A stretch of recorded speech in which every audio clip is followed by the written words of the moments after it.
Another little bit of a Sunday stroll with Mary T. This is part of the Loxahatchee Wildlife Refuge I have not visited previously. That is the west. On the other side of that levee is the Everglades. This is one of the levee/dikes that separate the ponds for reclamation. And again, with the evidence of ancient shells, coquina, otherwise known as fossilized shells. And of course, a beautiful cypress tree. And it's got the pods for its propagation hanging down. And you can see it's a very comfortable place for vines to also climb. And of course, the beautiful clouds. So I'm going to face, this is east, and then this is south. So we're going to walk along this, I guess my shoulder's not cooperating, the canal that separates ponds. There's one north of me, and this one. This one's much wider than the ones we had looked at previously. And we have small cypress domes beginning. Once the cypress takes root, others will join it. And of course, I haven't shown you the knees on the cypress, but I will. They put up knees for part of their survival. And I think on this little set of cypress, I think we'll be able to see some knees. Ah, yes, there's some right there. Let me zoom in for us. You can see that here at the base of the tree is known as a cypress knee. It's got a scientific name, I know it does, but I don't have it handy. When we go into the cypress boardwalk, we'll be able to see that.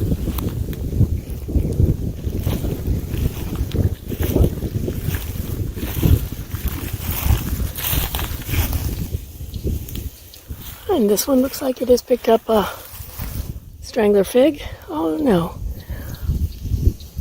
Could that be magnolia?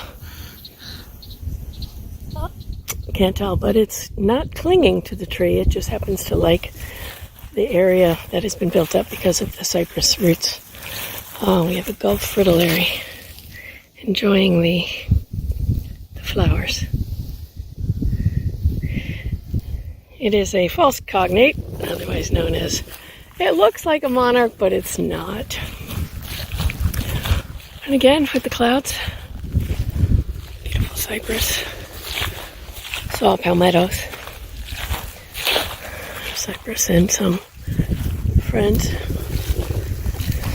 Now the water is got all sorts of floating greenery, but you'll notice, here comes the great blue heron flying by. Oh, my mistake. You're a little blue heron. Pardon me, sir. I should know my herons by now. But there are no cat o' nine tails, which is an indicator of water that is not in good form. So that's always a good sign when we see water in the Everglades with no cat o' nine tails. So the water is being filtered from ponds north of here, being released to the ponds to the south, being filtered here before it is then released to the ponds even further south before ever being released into the Everglades. Now this path is cutting through a section of the refuge where we have cypress domes. Here on the north side of the path, we have quite a few cypress gathered together in a community, which is, of course, a great reminder to me to appreciate our kind mind community and our mindful self-compassion circles of practice. I can't do this alone, and I'm not going to speak for you, but when I see your beautiful faces in our circles of practice and on the WhatsApp group. I know that you appreciate being able to share your life and your experiences with like-minded, like-hearted, like-spirited, compassionate people. I will enjoy the glistening sun on the water being tickled by the breeze.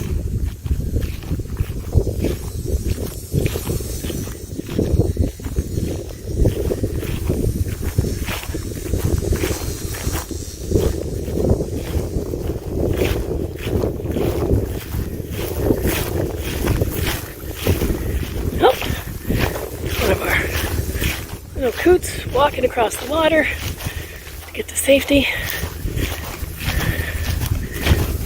Again, that's part of the reason I love coming out here. Just the wildlife, abundance, the trees, the clouds, and being here to enjoy it with all of creation.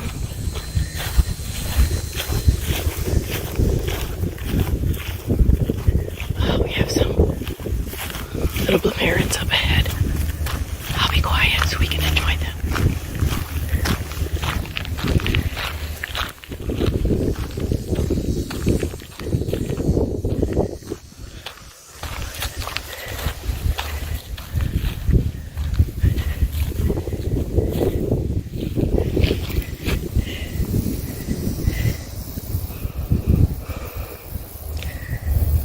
They're hunting.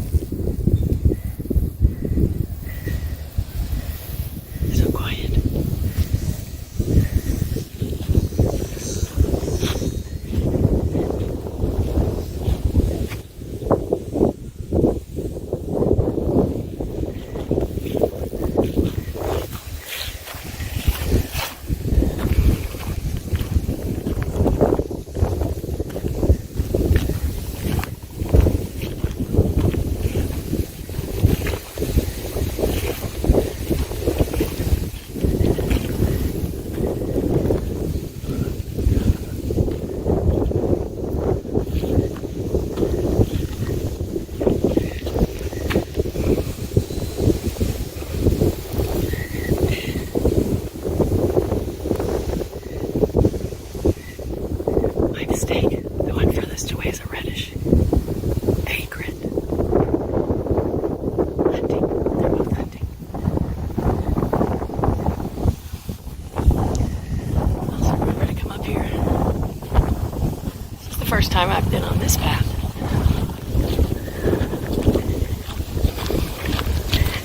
So, this is my sense and savor for the day. Try something I hadn't tried before in a place I thought I knew.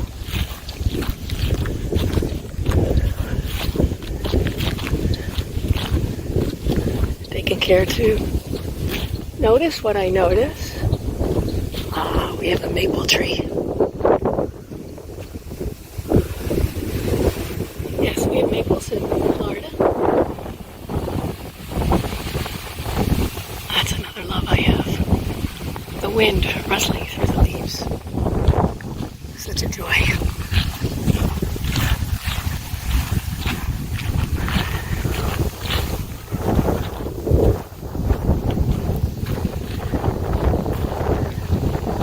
This is the much woodier, as in woodsier, section of the refuge. On either side of this path, another cypress dome. That is good sign,